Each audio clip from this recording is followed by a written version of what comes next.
Hello everyone, welcome to my channel History Mantra by Kamboj sir.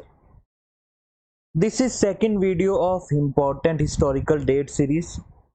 In the first video I have discussed the historical context of 6th of August, that is Hiroshima bombing day. In this particular video I am going to discuss the historical significance of today, that is 8th of August. 8th of August is related to two separate incidents. First is August offer and second is Quit India Movement resolution. So let's start.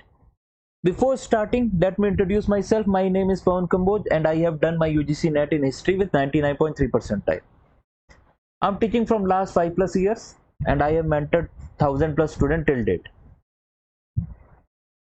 So in order to understand this movement, this particular date relevance, you need to understand the chronology first.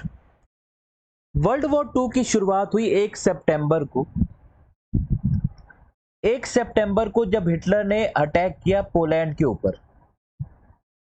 Hitler के Poland के ऊपर हमला करते ही 2 दिन के अंदर ही Britain and France ने announce कर दिया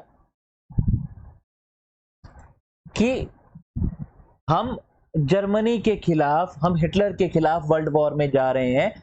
और लिनलिथगो जो इंडिया में वॉइसरॉय था, उसने ये अनाउंस कर दिया कि इंडिया ब्रिटिशर्स के वॉर एफर्ट को सपोर्ट करेगा।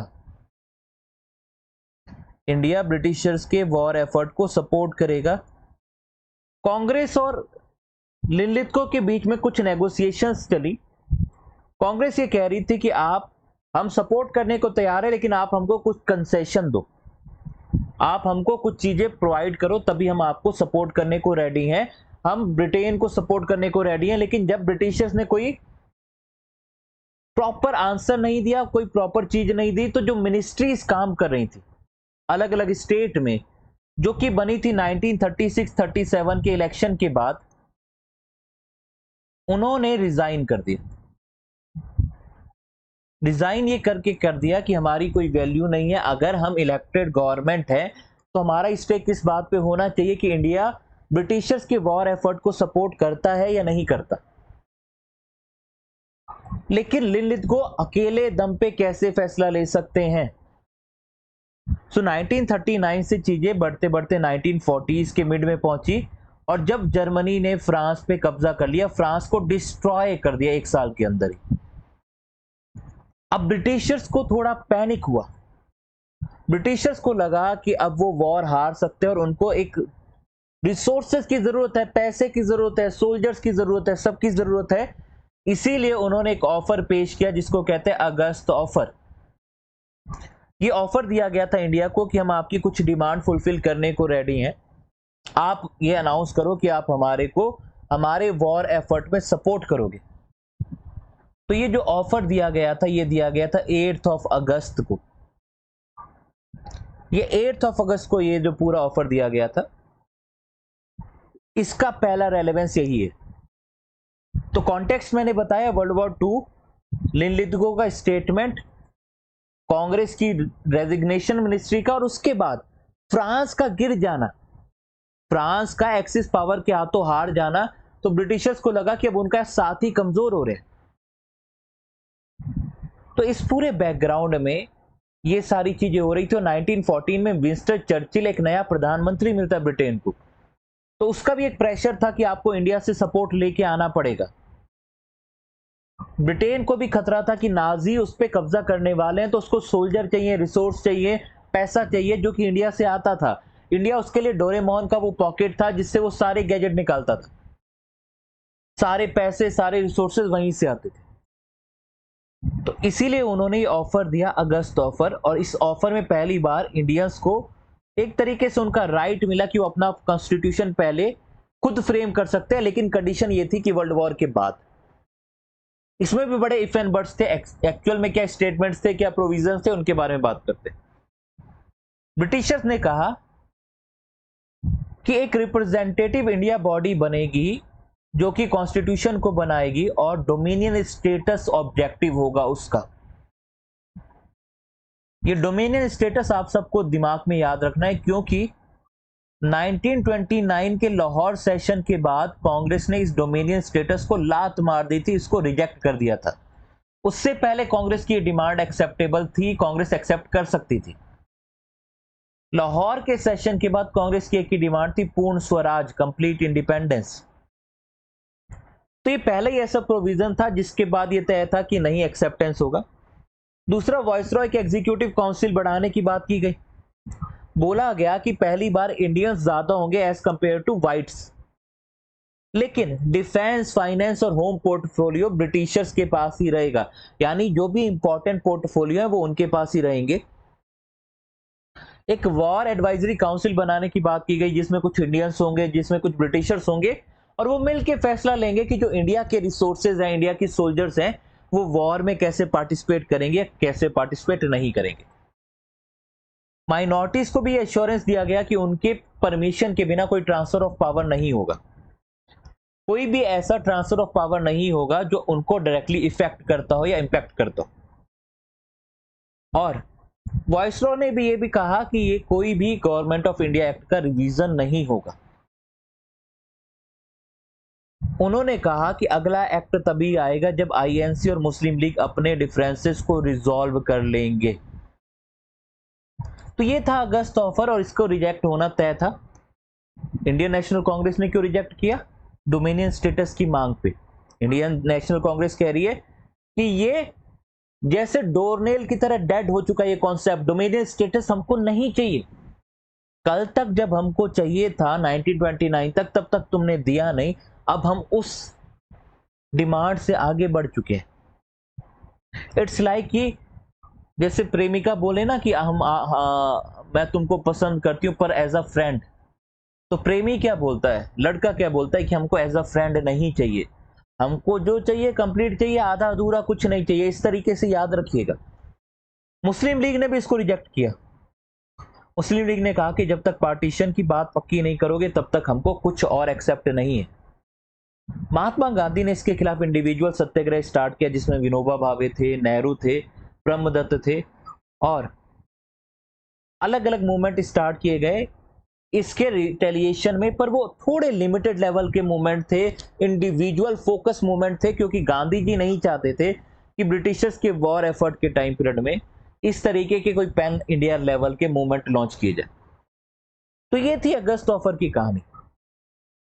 ये अगस्त ऑफर कुछ एक्सेप्ट भी नहीं हुआ और इसका जो रिटेलिएशन था, अपोजिशन भी था, वो भी कोई उतना स्ट्रांग नहीं था कांग्रेस की तरफ से। इंडिविजुअल सत्याग्रह भी क्रश कर दिया गया था बाय ब्रिटिशर्स। अब हम बात करते हैं 8 अगस्त ऑफ 1942 का बैकग्राउंड। 1939 से 45 वर्ल्ड वॉर 2 अभी भी चल रहा है। जो एक्सिस की पावर थी जापान, वो इंडिया के ईस्टर्न फ्रंट से अब एंट्री करने वाली थी। उसने मलाया पेनिनसुला, सिंगापुर के एरिया पे कब्जा कर लिया था, वो सारा एरिया जो ब्रिटेन के पास था। तो आप ये समझिए कि जर्मनी, इटली और जापान ये अलग अलग एक्सिस पे लड़ रहे थे, इसलिए इनको एक्सिस पावर कहते थे। अलग अलग कोने पे लड़ रहे थे, और ब्रिटेन, फ्रांस और ये सब मिलके साथ लड़ रहे थे, इसलिए इनको अलाइज कहते थे। तो ब्रिटिशर्स को लगा कि जापानीज का इन्वेजन होने वाला है, इसलिए उन्होंने क्रिप्स मिशन भेजा मार्च 1942 में। क्रिप्स मिशन के कुछ प्रपोजल थे। क्यों? क्योंकि ब्रिटिशर्स को लगा दिस इज हाई टाइम कि उनको इंडियंस का सपोर्ट चाहिए। अगर इंडियंस का सपोर्ट नहीं मिला तो जापान की एंट्री हो जाएगी, जापान से वो हार जाएंगे और इंडिया उनके हाथ से चला जाएगा, इंडिया पे जापान का कब्जा हो सकता है। इसलिए उन्होंने क्रिप्स मिशन भेजा। उस मिशन के पूरे प्रोविजन को डिस्कस करने के लिए कांग्रेस की मीटिंग हुई वर्धा में जुलाई में, और फाइनली बॉम्बे रेजोल्यूशन पास हुआ 8 अगस्त 1942 में, जिसके तहत उन्होंने स्टार्ट किया था क्विट इंडिया मूवमेंट। इसको थोड़ा और डिटेल में समझते हैं। क्रिप्स मिशन भेजा गया मार्च में। क्रिप्स मिशन के को डिस्कस करने से पहले देखिए 3 इंपॉर्टेंट मूवमेंट है, उनके टाइम पीरियड भी मैंने लिखे हुए हैं। Non cooperation movement, civil disobedient movement and quit India movement. ये 3 नेशनल लेवल के मूवमेंट है जिनके लीड में थे गांधी जी।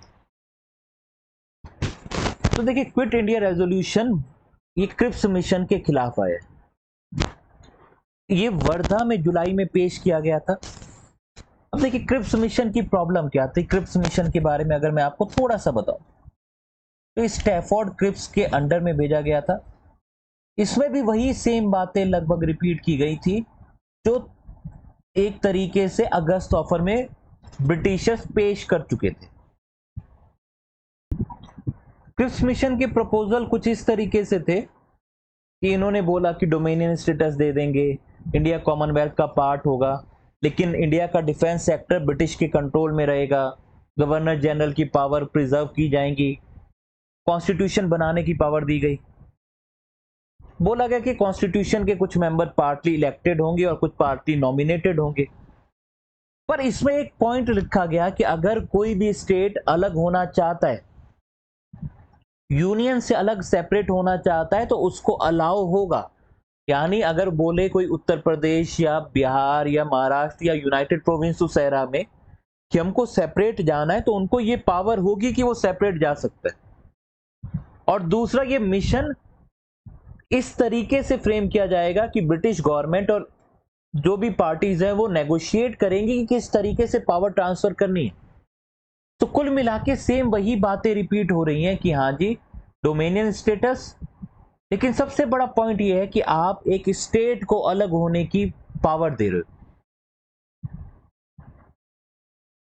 तो इसमें कांग्रेस ना खुश थी, ना मुस्लिम लीग खुश थी, सबने इसका अपोज किया। खासकर अपोजिशन का कारण क्या था? अपोजिशन का कारण यही था कि आपने सिसीड करने की पावर दी है स्टेट को। इवन एक टाइम के बाद ब्रिटिश गवर्नमेंट को ही लगा कि इसके जो प्रपोजल है वो बहुत ज्यादा रेडिकल है। तो ये सारी प्रपोजल और ये सारे बैकग्राउंड की वजह से क्रिप्स मिशन के ऊपर डिस्कशन करना था। डिस्कशन करने के लिए ही वर्धा में ये लोग मिले थे, कांग्रेस वाले। जुलाई में जब मिले तो उन्होंने कहा कि हम इसको रिजेक्ट करते हैं और ये क्रिप्स मिशन के प्रपोजल हमको एक्सेप्टेबल नहीं है, हम एक पैन इंडिया मूवमेंट लॉन्च करेंगे उसके खिलाफ, क्योंकि ब्रिटिशर्स हमारी बात सुनने को तैयार ही नहीं है। ये क्रिप्स मिशन में अभी वो मजाक ही कर रहे हैं, वो पुरानी बातों पे लटके पड़े हैं, हम उस मांगों से बहुत आगे चले गए हैं। इसीलिए ये जो वर्धा में जुलाई में मिले, इसी को रेजोल्यूशन को आगे लेके ये बॉम्बे में मिले 8 अगस्त को।